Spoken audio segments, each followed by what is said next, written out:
আসসালামু আলাইকুম সুপ্রিয় দর্শক। যেখানে সম্মান পাওয়ার কথা ছিল সেখানে সম্মান না পেয়ে হামলার শিকার হচ্ছে এনসিপির নেতাকর্মীরা। তারা হঠাৎ করেই একটা গণঅভ্যুত্থানের নেতৃত্ব দিয়ে তারা নিজেদেরকে যা কিছু মনে করছে এবং যেই কারণে আজকে তাদের সম্মানহানি হয়ে তাদের উপর কিন্তু আজকে আক্রমণ হচ্ছে।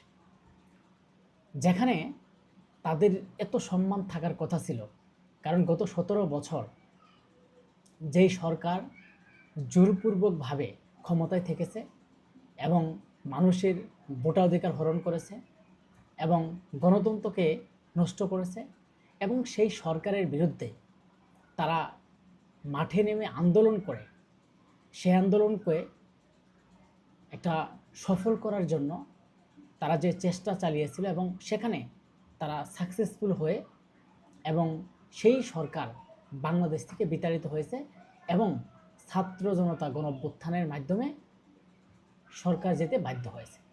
কিন্তু এই ছাত্র জনতা গণঅভ্যুত্থানের যারা অধিনায়ক ছিলেন, যারা মেন পর্যায়ে ছিলেন, যাদের নেতৃত্বে দল মত নির্বিশেষে সকল শ্রেণী পেশার মানুষ আন্দোলন সংগ্রাম করেছে, আজকে তাদের ডাকে মানুষ এখন কিন্তু আর আসছে। আজকে তাদের যে সম্মান থাকার কথা সেই সম্মান কিন্তু আর থাকছে না। কেন আমি এই কথাটা বললাম?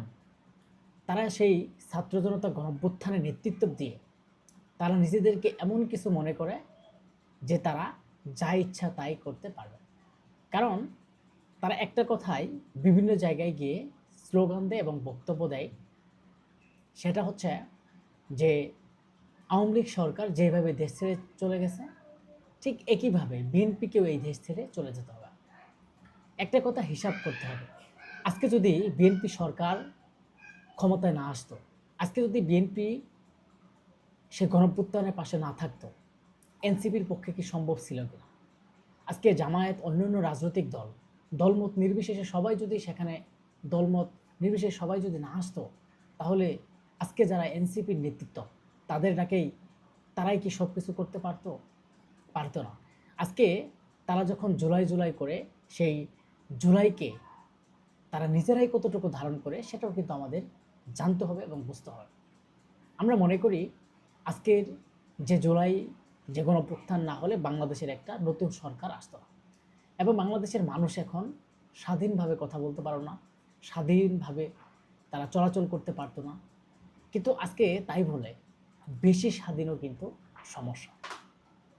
আজকে যদি এনসিপির একজন নেতা নাসিরউদ্দিন পাটোয়ারি সাহেব তিনি যেখানে ইচ্ছা যা ইচ্ছা তাই যে বক্তব্য দিয়ে যায়, যেই কারণে আজকে আমরা দেখতে পাচ্ছি যে বাংলাদেশের মধ্যে একটা সমস্যা তৈরি হয়েছে।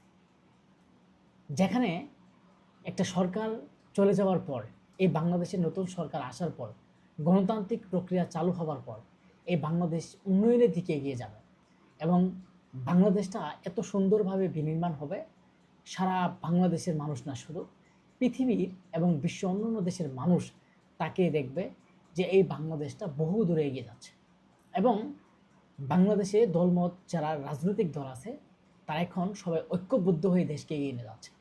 তা না করে তারা যখন শুধু জুলাইকে ধারণ করে এবং সেই জুলাই জুলাই বিভিন্ন জায়গায় গিয়ে যখন বক্তব্য দেয় কথা বলে, তখন কিন্তু মানুষ তাদেরকে জুলাইয়ের কথা বলে হয়তো মানুষ সম্মান করে যে তারা হয়তো জুলাই গণঅভ্যুত্থান না করলে বাংলাদেশের একটা এই সরকার যে প্রক্রিয়া চালু হতো না, এই বলেই আপনি জুলাইকে ধারণ করে যা ইচ্ছা তাই বলে যাবেন।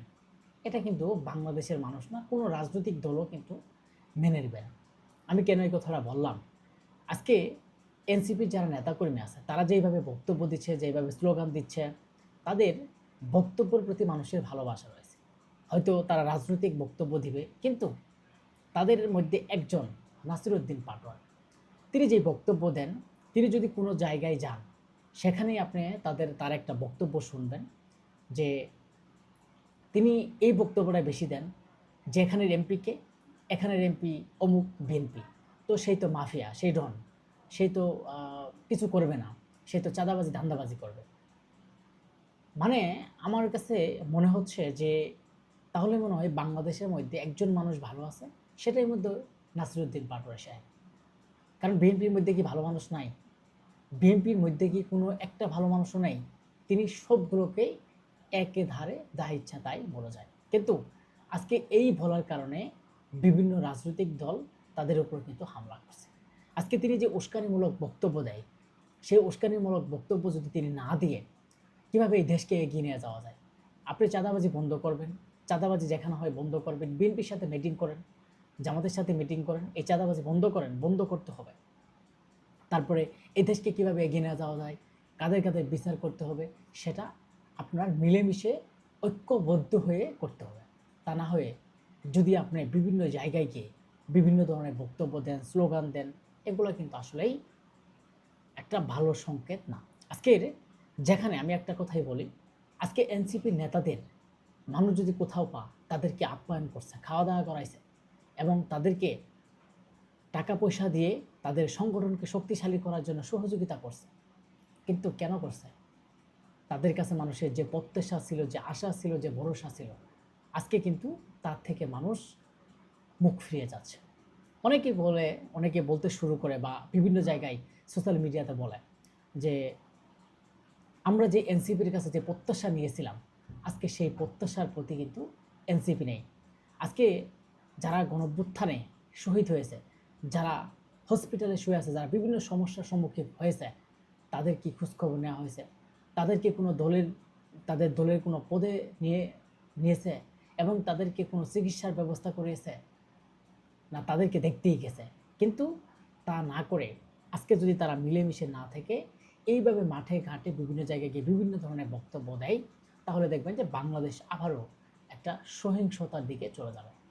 আর তারা একটা কথাই বলে যে আওয়ামী লীগকে সরাইতে তাদের বেশি দিন লাগে না, বিএনপিকেও সরাইতে বেশি দিন লাগবে না। এর সময় আওয়ামী লীগ 17 বছর ক্ষমতায় ছিল। এখন এই 17 বছরের আবেগ মানুষ ধরে রাখতে না পেরে দলমত নির্বিশেষে তারা আন্দোলনে মাঠে নেমেছে। কিন্তু এখন যদি আপনি ডাক দেন, আপনার ডাকে কেউ মানুষ আসবে? এখন তো গণতান্ত্রিক প্রক্রিয়া, এখন তো গণতন্ত্রের সরকার, জনগণের সরকার। তা আপনি ইচ্ছা করলে কি ক্ষমতা থেকে বাতিল করে দিতে পারবেন? আর যদি ক্ষমতা থেকে চলে যায়, তাহলে কি আপনারা ক্ষমতা আসবেন? বিএনপি যদি 1 বছরও টিকতে না পারে, তাহলে এনসিপি জামাত আসলে কতদিন টিকবে? এটাও কিন্তু মানুষের কাছে একটা প্রশ্ন। তার জন্য আমরা বলি যে আজকের যে সম্মান জায়গা ছিল, সেই সম্মানের জায়গা যে তারা আস্তে আস্তে হারিয়ে ফেলছে। কিন্তু তাদের এমনভাবে এমন কালচারাল ধরে রাখতে হবে, এমন সিস্টেম তাদের চালু করতে হবে, এমনভাবে তাদেরকে ধরে রাখতে হবে, তাদেরকে ঐক্যবদ্ধ হবে এবং ঐক্যবদ্ধ হয়ে কাজ করতে হবে এবং তাদেরকে রাজনীতি পথে এগিয়ে গেলে রাজনীতির যে সিস্টেম, রাজনীতির যে কথাবার্তা, সেটা জানতে হবে। আপনি মনে করেন যে আমি তো বিএনপির বিরুদ্ধে যা ইচ্ছা তাই বলি, কিন্তু আমাকে তো কেউ কিছু করে না। তারেক রহমান সরকার একটা কথাই বলেছে, যে মানুষ স্বাধীনভাবে কথা বলবে, স্বাধীনভাবে চলাচল করবে, কিন্তু সেই স্বাধীন যদি এমন স্বাধীন হয়ে যায়, মানে বেশি স্বাধীন যদি হয়ে যায়, তাহলেও কিন্তু সমস্যা। তো আমরা এনসিপি যারা নেতাকর্মী আছেন, তাদের কাছ থেকে আমরা একটা প্রত্যাশা করি যে আপনারা যেভাবে গণঅভ্যুত্থানের যেই নেতৃত্ব দিয়েছেন, ঠিক একইভাবে বাংলাদেশের জনগণকে আগলিয়ে ধরে রেখে এই দেশটাকে কীভাবে এগিয়ে নেওয়া যাওয়া যায়, এই দেশকে কীভাবে বেকার মুক্ত করা যায়, এই দেশে কীভাবে কর্মসংস্থান বৃদ্ধি করা যায়, তা না করে বিভিন্ন জায়গায় মিটিং মিছিল করে উস্কানিমূলক বক্তব্য দিয়ে দেশের মধ্যে যদি একটা অস্থিতিশীলতা তৈরি করেন, তাহলে দেখা যায় বাংলাদেশ রাজনৈতিক শুধু না এবং অর্থনৈতিক হিসেবেও একদম ভেঙে পড়ে যাবে। কারণ এই দেশ অল্প দিন হচ্ছে বিএনপি সরকার গঠন করেছে এবং তার মধ্যে বহির্বিশ্বের বিভিন্ন সমস্যা, যেখানে এই সমস্যাগুলো কেটে উঠতে সব কিছুই সমাধান করে এগিয়ে যেতে অনেক সময়ের প্রয়োজন। আপনারা যদি এইভাবে মানে বিশৃঙ্খলা সৃষ্টি না করে যদি আপনারা মানে ঐক্যবদ্ধ হয়ে এই দেশকে এগিয়ে নিয়ে যেতে চান, তাহলে বাংলাদেশের মানুষের কাছেও কিন্তু আপনারা জনপ্রিয়তা থাকবেন। সোশ্যাল মিডিয়াতে বিএনপির বিরুদ্ধে বড় বড় বক্তব্য দিয়ে বড় নেতা হওয়া যায় না। বড় নেতা হলে আসলেই যোগ্যতা, সেই যোগ্যতা হচ্ছে শিষ্টাচার, চরিত্র, আচার আচরণ, ভদ্রতা, সেগুলোও কিন্তু প্রয়োজন। কিন্তু তা না করে যা ইচ্ছা তাই বলবেন, এটা কিন্তু আসলেই আপনাদের সম্মান দিন দিন কিন্তু হারিয়ে যাবে। সবাই ভালো থাকবেন। অবশ্যই যদি আমার কথাটা ভালো লাগে অবশ্যই লাইক, সাবস্ক্রাইব করে কমেন্ট করে আপনার মতামত জানিয়ে যাবেন এবং আমাদের এই